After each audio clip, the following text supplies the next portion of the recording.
kembali membacakan isi firman Tuhan yang tertulis dalam Matius pasal 3 dan pasal 4. Beginilah isi firman Tuhan dalam Matius 3, Yohanes Pembaptis. Pada waktu itu tampillah Yohanes Pembaptis di padang gurun Yudea dan memberitakan, "Bertobatlah sebab kerajaan surga sudah dekat." Sesungguhnya dialah yang dimaksud Nabi Yesaya ketika ia berkata, "Ada suara orang yang berseru-seru di padang gurun, bersiapkanlah jalan untuk Tuhan, luruskanlah jalan raya baginya." Yohanes memakai jubah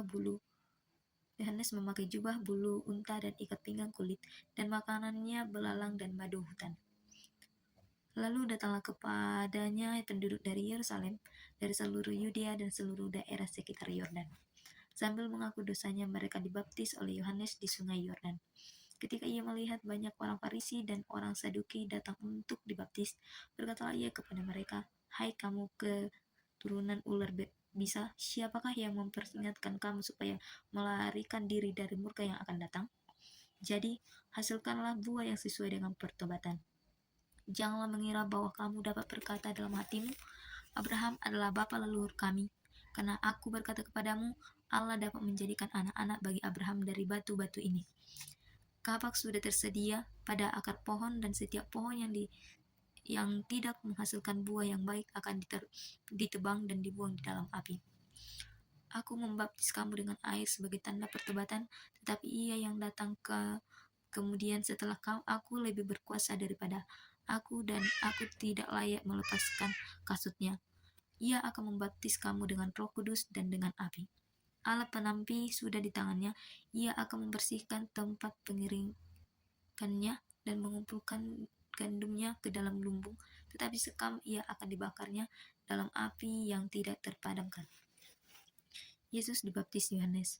Pada waktu itu Yesus datang dari Galilea ke Yordan kepada Yohanes untuk dibaptis olehnya. Namun Yohanes mencoba mencegah dia, katanya, "Akulah yang perlu dibaptis olehmu, tetapi engkau yang datang kepadaku?" Jawab Yesus kepadanya, "Biarlah hal itu terjadi sekarang, karena demikianlah sepatutnya kita menggenapkan seluruh kehendak Allah." Yohanes pun menurutinya. Sesudah dibaptis, Yesus segera keluar dari air, dan pada waktu itu juga langit terbuka dan ia melihat Roh Allah turun seperti burung merpati dan hingga di atasnya. Terdengarlah suara dari surga yang mengatakan, "Inilah anakku yang terkasih, kepadanya lah aku berkenan." Pasal 4, Yesus dicobai di padang gurun.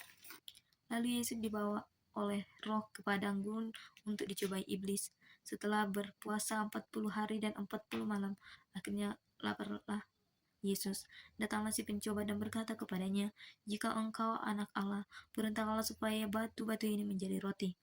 Jawab Yesus, "Ada tertulis, manusia hidup bukan dari roti saja, tetapi dari setiap firman yang keluar dari mulut Allah." Lalu iblis membawanya ke kota suci dan menampakkan diri di pinggir atap bait Allah. Lalu berkata kepadanya, "Jika engkau anak Allah, jatuhkanlah dirimu ke bawah, sebab ada tertulis mengenai engkau, ia akan memerintahkan malaikat-malaikatnya, dan mereka akan menantang engkau di atas tangannya, supaya kakimu jangan terhantuk pada batu." Yesus berkata kepadanya, "Ada pula tertulis, janganlah engkau mencobai Tuhan Allahmu." Iblis juga membawanya ke atas gunung yang sangat tinggi dan memperlihatkan kepadanya semua kerajaan dunia dengan kemegahannya. Dan berkatalah kepadanya, "Semua itu akan kuberikan kepadamu jika engkau sujud menyembah aku." Lalu berkatalah Yesus kepadanya, "Enyahlah iblis, sebab ada tertulis, engkau harus menyembah Tuhan Allahmu, dan hanya kepada Dia sajalah engkau beribadah." Iblis lalu meninggalkan dia, dan lihatlah, malaikat-malaikat datang melayani Yesus. Yesus tampil di Galilea. Ketika Yesus mendengar bahwa Yohanes telah ditahan, menyingkirlah ia ke Galilea.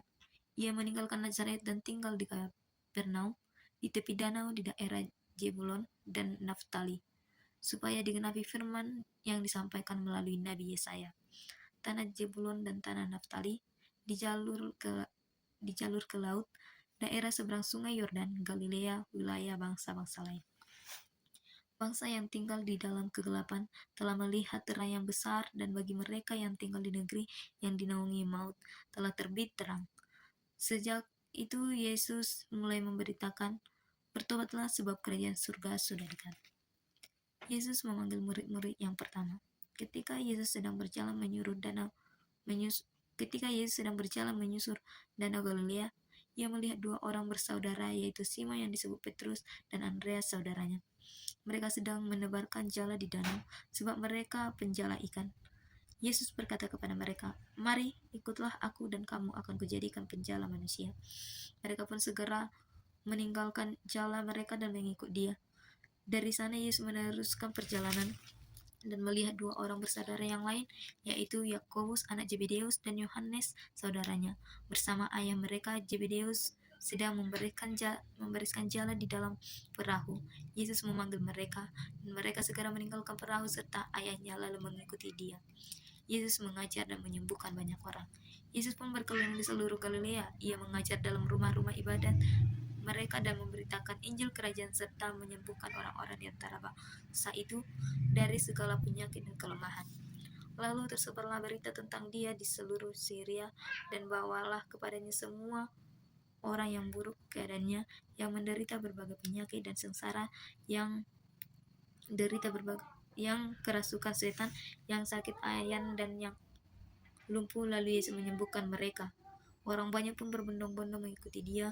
Mereka datang dari Galilea dan Dekapolis, dari Yerusalem, Yudea, dan seberang Yordan. Itulah isi firman Tuhan. Shalom.